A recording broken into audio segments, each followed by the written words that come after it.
Also tucked in the budget, a provision to no longer require the state to fill out a form that we've used to investigate Department of Transportation spending.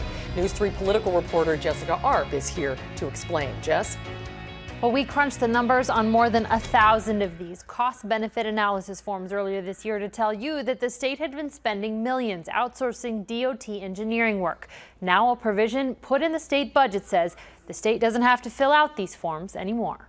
First item on our agenda today. As the Joint Finance Committee finished their work, a small item was added in a budget amendment, cutting down on the paperwork done at the Department of Transportation. It deletes a requirement for the DOT to fill out cost-benefit analysis forms, a tool we have used to show how much more the state has been spending on highway projects by hiring private engineers rather than state employees, as much as $50 million in the last 2 years. Turns out the request came from the top of the DOT.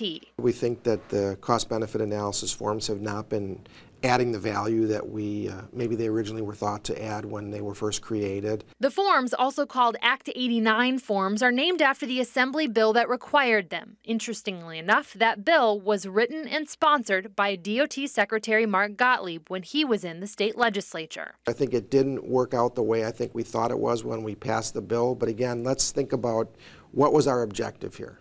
Our objective here was to be able to have the data that we need to make a cost-effective decision about whether we want to do particular projects with in-house labor or whether we want to outsource those. That's the bottom line here. Gottlieb says he can get that by doing a look back at projects, as the state did recently before asking finance to approve 180 new engineering positions to make the department more cost-effective.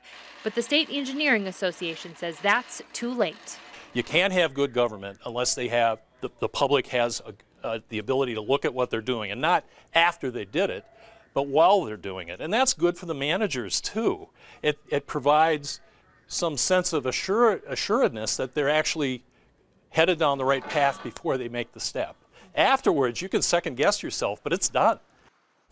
Gottlieb said he doesn't believe the department is losing transparency by getting rid of the forms because they will do their internal audit periodically, especially after these new positions are hired, to make sure they're doing the work cost effectively. We did ask the governor's office whether he supports this provision. A spokesman said simply that the governor would review the budget in its entirety when it gets to his desk. All right, Jessica Arp reporting tonight. Jessica, thank you very much. Thank you, Jess.